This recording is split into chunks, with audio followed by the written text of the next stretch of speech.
Good. Hey, I'm Russ Williams. I'm director of Ethos Small Business Incubator, co-working spaces, training and development in downtown Marion, Illinois. We help you start and grow your business or nonprofit. We are so glad that you are here tonight for this special occasion, our 100th episode recording of the Small Town Big Business Podcast.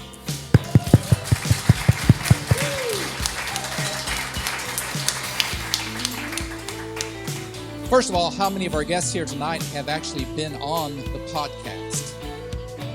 That is awesome. Thank you so much for joining us tonight. I first want to thank our sponsors for the event tonight. We had special sponsors that stepped up to help us pay for the drinks and the food and the giveaways and all that kind of stuff. So first of all, thank you to Banterra Bank.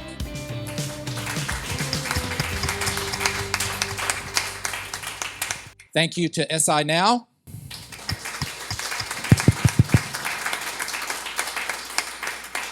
And the City of Marion.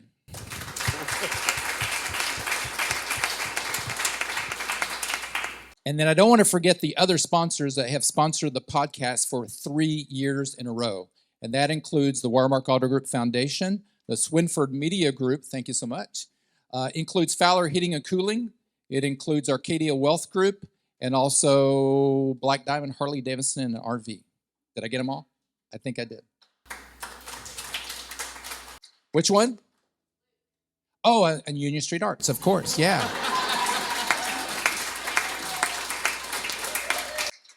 Thank you, Tara. So, yeah, we have giveaways here tonight. Make sure you have your red tickets for those giveaways. Many of our sponsors contributed to those, and we are very thankful for that.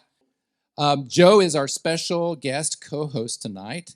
And if you are ready, who's ready to start the 100th episode recording of the Small Town Big Business Podcast? And so I want to introduce you to the co-creator, the original co-creator, the original co-host of the Small Town Big Business Podcast way back in, I think, 2021, and that's Allison Hassler. All right. Yes. Thank you, guys. This is awesome. I was a guest on the podcast pretty early on with you both. I think it was a great time. A lot of good positive feedback. 100 episodes. That's not common for a podcast to make it there. I think some stats show that a lot of people don't get out of that 10th episode because there's so much dedication, work that goes into it. Russ, we'll start with you. Did you think you'd make it to 100 episodes? I'm not even sure what 100 episodes look like when we began. The funny story is that Rocio, my wife, and I actually had started a home podcast back during the quarantine. I think we did 3 episodes, and we ran out of content. And there was some, disgruntled relationship there too. So, it takes a lot. Yeah. Origin story, a little bit more about was there somebody who pushed you guys to get this started? Did you see a gap kind of out there where you thought this podcast would fit? Just a little bit more about why this kind of came about. Go? Okay. So at least the way that I remember the story. And then I'll correct everything after that. Go. So at the time I was working at the City of Marion and, it was in the community director piece of it. And we were really looking at ways to involve the community, but also shine a light on Marion. And at the time, I remember being at Crown Brew, sitting with Luke O'Neill and Russ, and we were talking about, that there is, some things about living in a small town that we really want to debunk. And, that maybe there's not very many opportunities and that there's, that there's a lot of, issues with finding good help and things like that, which maybe there may be some partial truth to some of those things. But at the same time, there is so many opportunities and so much support that you can't find in a metropolitan area.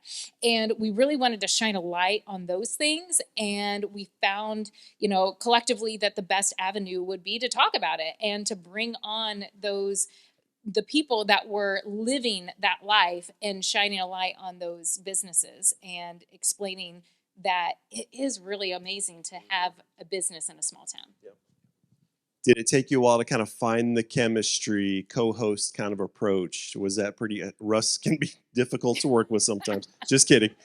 Did it take a while? Because that can be a challenge a little bit, kind of with a duo kind of approach. So what was that like? Well, to answer your first question first, because I was the new director of Ethos, and I knew that in order for us to build out those spaces and fill them with people, because it's about people, not about the building, I needed to do some marketing, right? And I knew that it would be later before we had most of the spaces, the upper floors, but I'm like, it's still going to take a long time for people to know that this is here in downtown Marion, Illinois, because it's such a unique idea to have a community incubator. Nothing wrong with university and college incubators. They're great. We've copied a lot of what they've done. But to have a community incubator, so I really was trying to figure out how to market, And we went to an event at SIU at the Small Business Incubator at the Dunn Richmond Center. But it's funny that several people showed up from Marion that we didn't know they were going to a workshop. So there was a workshop on how to start a podcast. And it was done by an SIU professor. We think he was talking about his podcast, which was beer. I think he was a beer crafter, maybe. We think. Tom Harness was there. John Holst showed up, Pastor John Holst. Allison and I showed up. We did not know that we were all going to show up for that event, but we all were interested in starting a podcast. And so we don't know if this is true or not, because I know Tom had a podcast, but we think out of the room, and there were 30 or 40 people there, we may have been the ones that went and started a podcast from that event. I just remember Allison wrote a white paper. Do you remember this? She wrote like a document of like what this podcast would be about, like she was getting a PhD. And once she did that, like formalized everything. I'm like, oh crap, we're going to have to actually do this. But it was Luke O'Neill that made it possible. We would not have been able to do this at all if Luke O'Neill was not the third person on this team, because we were doing like conceptual, this is great ideas. In our minds, we thought it was super fantastic, but we didn't necessarily know how to do it other than pull out a cell phone and record. I still don't know the nuts and bolts of how it actually is made. He just does it. Yeah. So to answer your second question, Luke O'Neill makes it so smooth. Like he's been our producer from the very beginning. He's the one that said this was possible. He still encourages us every time we have a recording.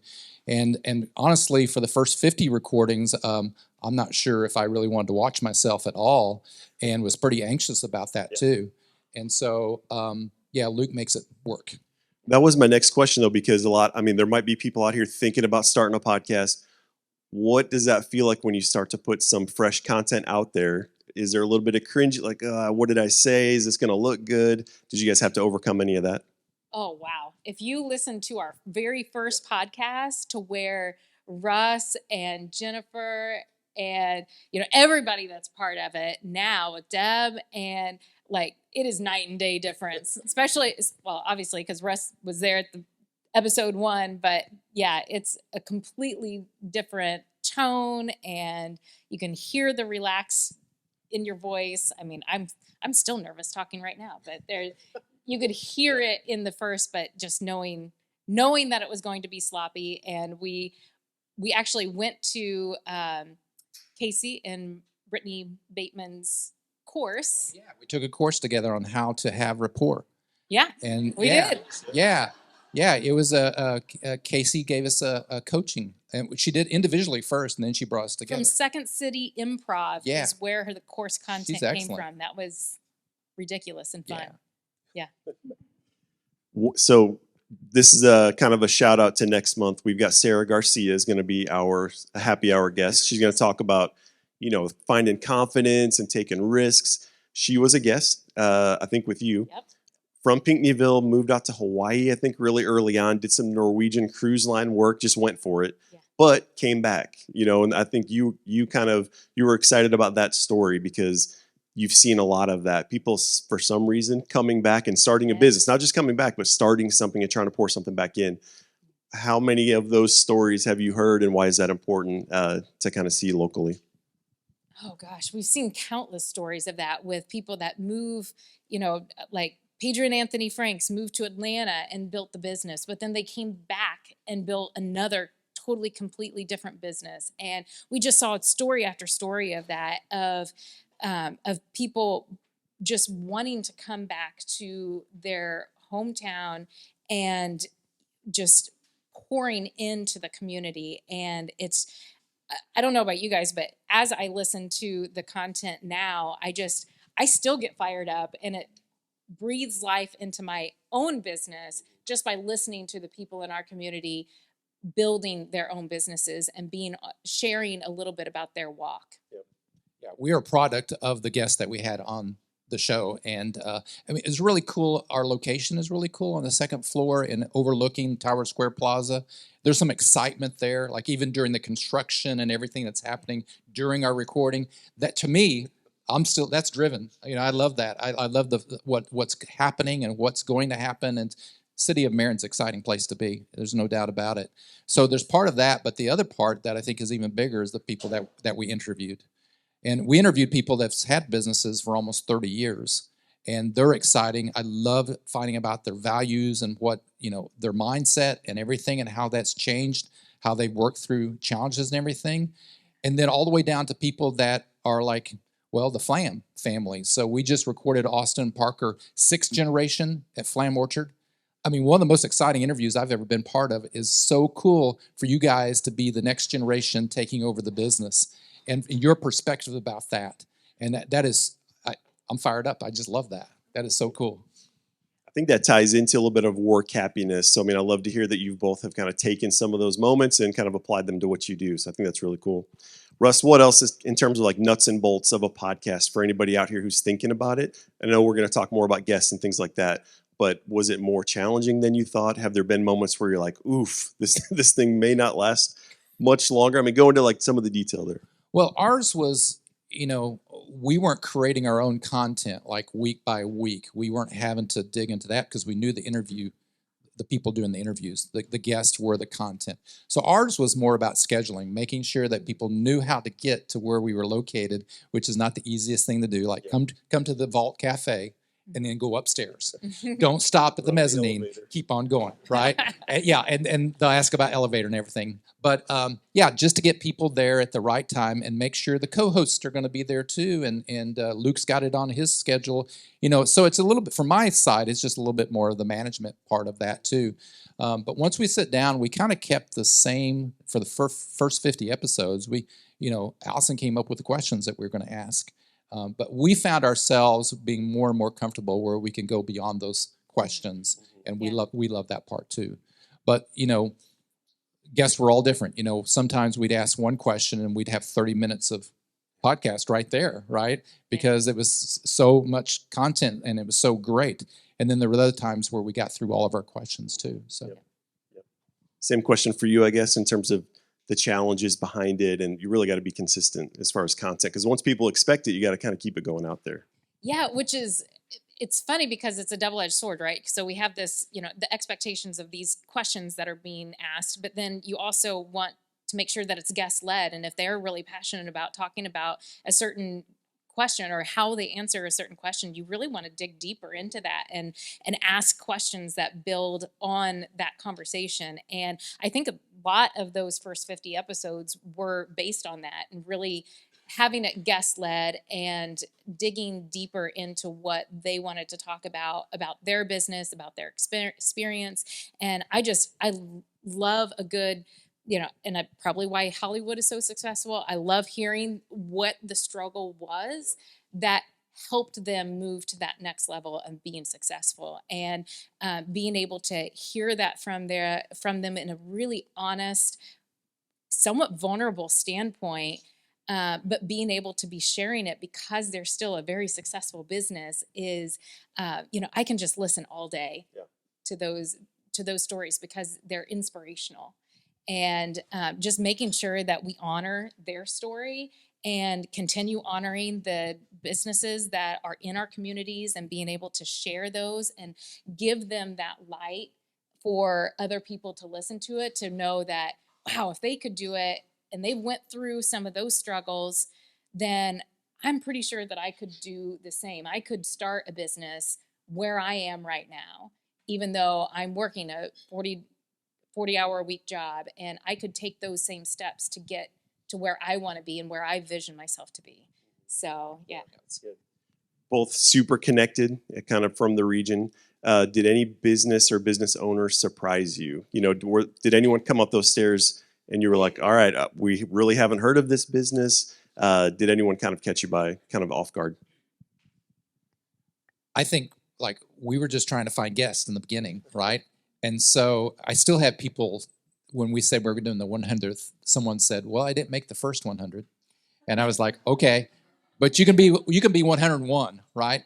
And so, I mean, there's so many great business owners. We didn't like, okay, here's our top 10, right? We just went from business to business. But like Allison said, it was less about our podcast and us, being podcasters, but it was more about just highlighting their business as much as possible. And so they're the fans. I mean, they're the ones why people would tune into a certain podcast and listen.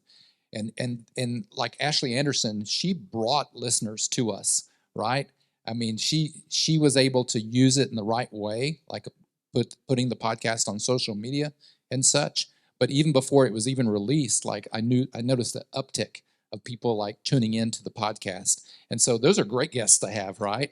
Banterra Bank was another one too. I mean, you guys, like, you want to be part of the podcast. You want to talk about how the bank helps small businesses, but then you really use that as a tool. We were on the website for how long? Yeah, we were on the website. We were on their intra network for their employees to see on their screens at work. That's really awesome to be able to help a business have that tool. I think overarching, I did not realize how many national companies and international companies that are right here in the heart of Southern Illinois. That really blew my mind and these are big companies, but then they're also one employee companies, operator owner companies that are known nationwide in their niche. Like, I knew I was going to forget his name. Should have wrote it down. That restores cars, and who? Level 7. Yes. Look him up on social media and website. Mind blown. Has people ship vehicles from him from Australia because he is internationally known. Like, we have so many of those types of businesses that I had no idea until we started doing podcasts and continuing to listen. Well, yeah, I mean, and the Amazon distribution center that we have here. So Josh Walker, I believe is his name. So Josh Walker, it's just a few blocks from downtown. He has a great facility and he does Amazon distribution. So it's things people sell around the world. So the business owners literally are not from this country, but they need a shipment center. They need someone to stock their stuff and then decide how that's labeled and how it looks, and then send it out to the right location. And he's responsible for all of that. And that's a big business here in Marion. And that's really awesome that I don't think I knew anything about it before. Guerrilla Marketing, another one. Yeah. They do national, international production. Very few of their projects are really here in Southern Illinois, even though we get to see a lot of those that do take place here. Most of that work is way beyond our geographic region. So it's just really cool to see that. Yeah, I love it. I know we want to get Jennifer and Deb up here. Yes. So one last question. What's the next stage look like, Allison? I know you're semi-involved and probably still kind of helping out from a little bit perspective, but what do you hope to see kind of with the next 100 episodes? Well, the sad story is that after the first 50 episodes, not sad for Allison because Allison's business, Southern Illinois Vacation Rentals, was booming. So when we started, how many properties do you think you had? Less than 20 or? Oh, definitely. Less than 20 when we started, but after 50 episodes or towards the end of that, you had double that at least. And now how many do you have? I think when we started, I had around 8. And then when I left, when I had that fork in the road, I was at 20-ish. Yeah. And now we're over 40. So she called, wrote both Luke and I with a very sad story, right? My business is doing so phenomenal. I'm going to have to step away. And so at first I was like, oh, that's sad. But then I was like, no, that's joy, right? The whole purpose of the podcast was to help businesses grow, right? And we did it, right? And so that was like, it's okay. We'll let you go. Okay, let's let you go. And then, so the next step, I think, is that as of today, we have all of our podcasts at one site, ethosmarion.org, and that will lead you to the YouTube and also to all the podcast platforms. And so we plan on recording another 100, but you can go to one site now and see all of the podcasts. So that's really cool, I think. Yeah. Anything else? I want to cut you short. And are you still nervous? Or are you okay? No, I'm finally calmed down, but now it's time to pass the baton. Yeah, absolutely. So we did pass the baton, and so great co-hosts. To have two replace one, I think, was phenomenal because they work together. We all work together so well. But Deb Barnett, who is Executive Director for Southern Illinois now, and Jennifer Olson, who is our Director of Business Services, Business Development here at City of Marion, they stepped in, did the next 50 episodes, and we're still going strong. So would you give a warm welcome to Deb and Jennifer? Thank you.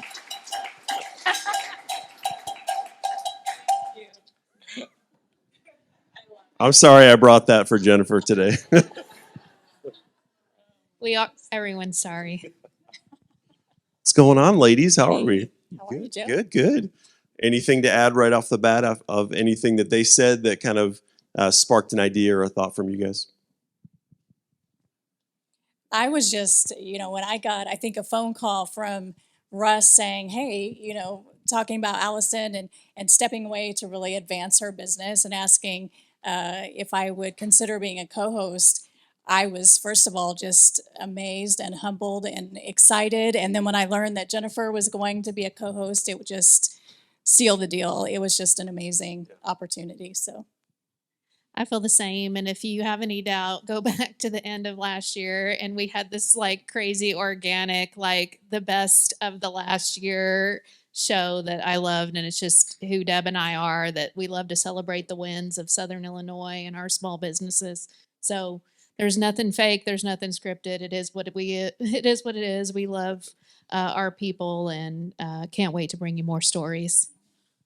I love that. Did it take, so you guys have known each other for a while, did it take a while to find that podcast chemistry co-host kind of thing, or was it pretty natural? I think it's pretty natural because I think we're both curious about learning more about our businesses for sure. And sometimes I go into it and I think, oh, I kind of know this business. I kind of know their story. I'm always surprised. There's always a zinger. There's always something that catches me off guard. But also, I think just listening to the stories is so encouraging for people who are on the fence about starting a business. Over and over, you hear it wasn't a great direct path. There were hiccups, there were bumps. The other thing that we hear all the time is I didn't have the perfect vehicle or the perfect building or the perfect team. People just got off the starting line and made it happen. And I think that's encouraging for those people who are sitting there on the fence trying to decide if they're going to leave a paycheck to do this big adventure. Sure. Deb, I know with SI Now, you guys cover so much ground in Southern Illinois. Have you learned anything new, kind of bringing some of these people in? What's been surprising to you? What do you think the area really has to offer that maybe a lot of people don't know about? yeah, I think every single time I learned something new. Like Jennifer said, we go in, we think we know the stories of these people, and every single time there's something new. And I'm always amazed. And what I really appreciate, I think it started with businesses in Marion and really showcasing Marion, and it's sort of expanded to the entire region and what we have here as a region. And just seeing, again, these stories, drawing attention to our area and the people here has just been just really rewarding. The very first interview that I did with Russ, it was Amy Mills with 17th Street. Most of us know her story. I was super nervous and just, I think I even told Amy, this is my first one. And Russ said, no, don't tell her it's your first one. She was nervous. I was nervous. But at the very end, or after it was over and the podcast came out, she called me and she said, my employees have heard my story, the 17th Street story, over and over so many times. And they listened to the podcast and said, we learned so many new things that we did not know before. And so then I was like, okay, we're on to something. And it really is about that, just authentically listening to their story and kind of bringing out those pieces that maybe they hadn't thought of before. Yeah, no, it's great. Do you have a favorite, I won't say, you don't have to name anyone here, a favorite guest, a favorite story? That one probably resonates with you the most just because it was kind of your first interview. What do you remember about some of your favorite moments?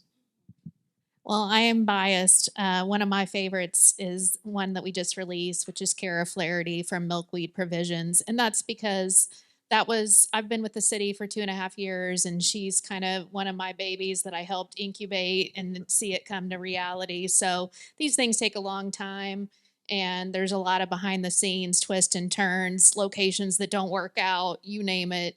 And so I'm biased on that one, but it's just so fun to see something that you had just a little tiny part of come to reality. I'd say I have a lot of favorites, but one that stands out to me, I'm trying to scan the room for where she's at, is Yumisi Anderson with the J Effect.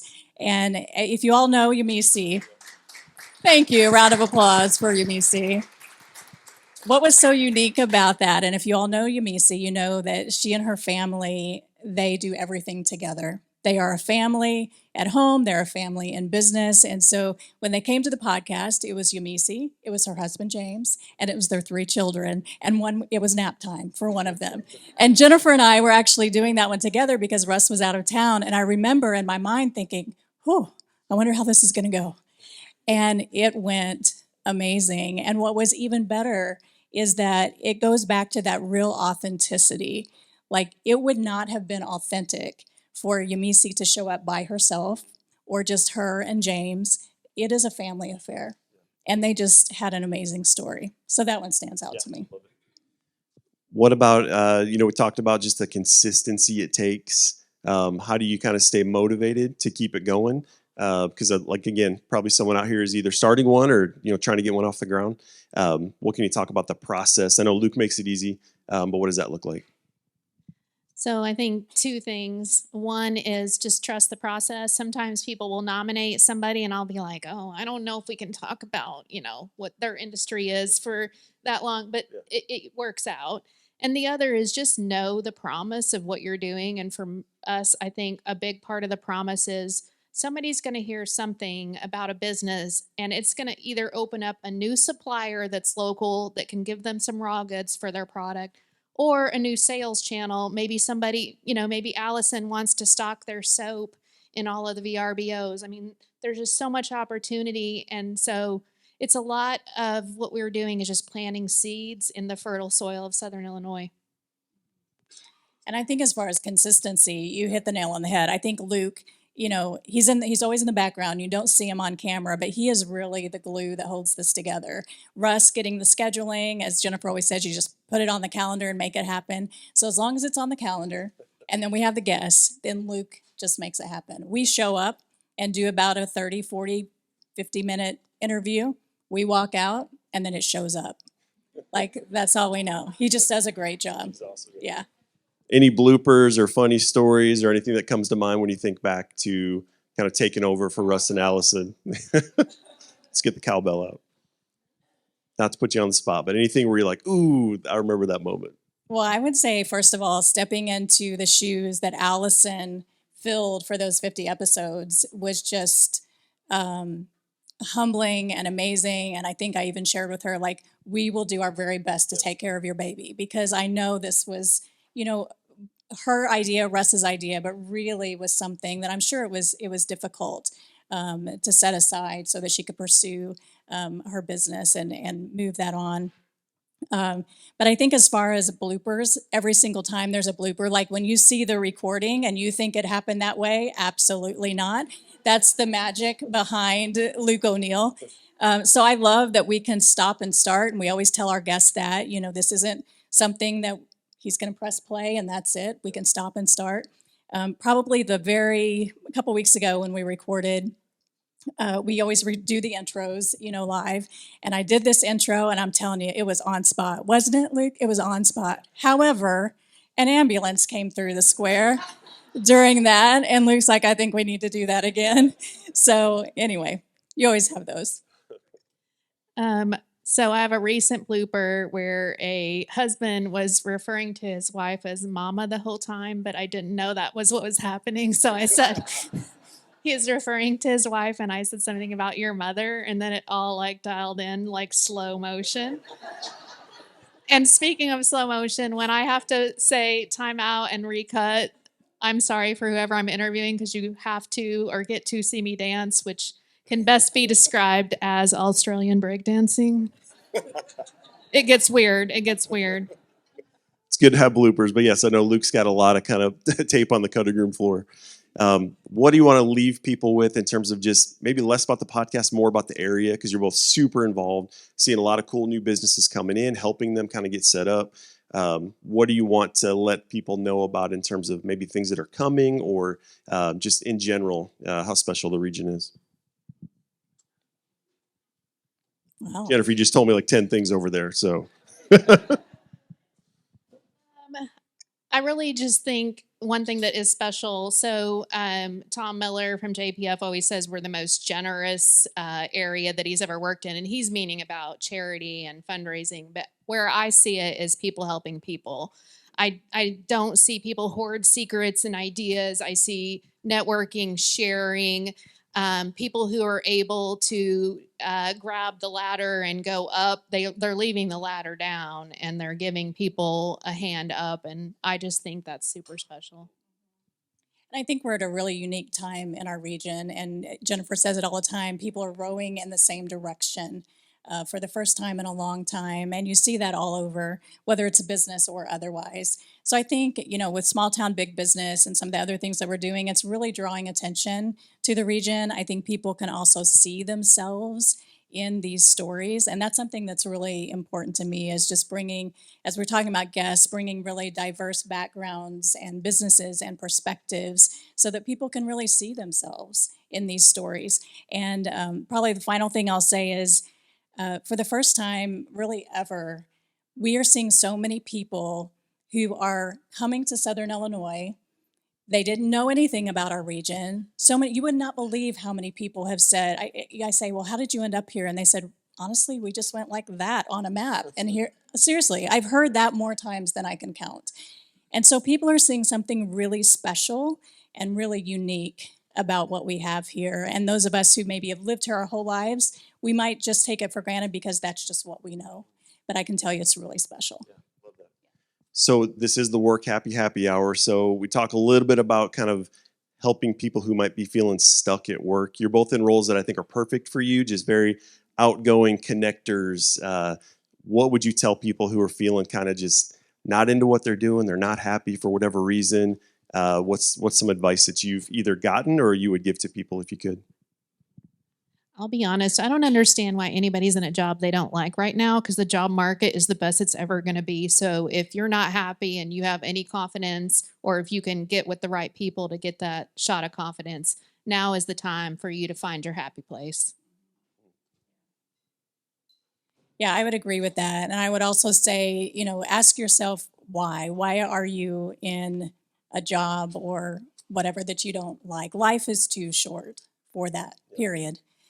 People that hear my story, I always describe it as this winding road that there's very little connection from job to job other than they were things I was really passionate about. And so I just encourage folks to find those things that you're passionate about. If you don't know what that is, or you can't really identify what that is, get with a friend, get with someone who knows you well, and I can guarantee you they can probably point out which direction that needs to go, and then have the courage to do it. Yep, that's the key. I think that's awesome. Thank you, ladies. Russ, I don't know if you want to come back up and kind of close this out, but Deb Barnett and Jennifer Olson, everybody.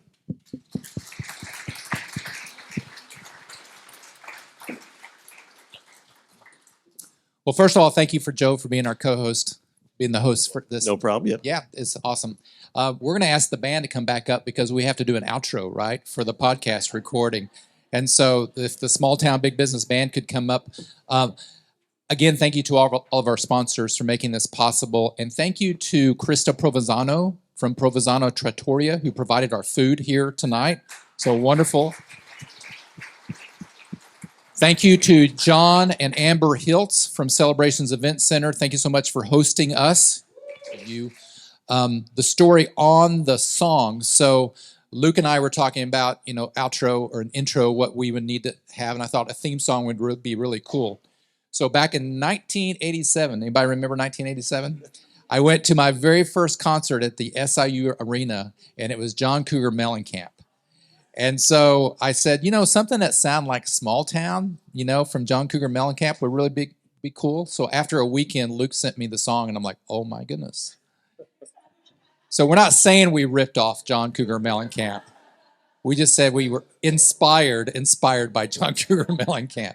So, hey, thank you for tuning in to this 100th celebration of the Small Town Big Business Podcast. Make sure you subscribe. If you haven't subscribed yet, you can go to ethosmarion.org and find your favorite platform, the videos on YouTube, or your favorite podcast platform. Make sure you subscribe because we have 100 episodes and we'll have 100 more, we hope. So here we go.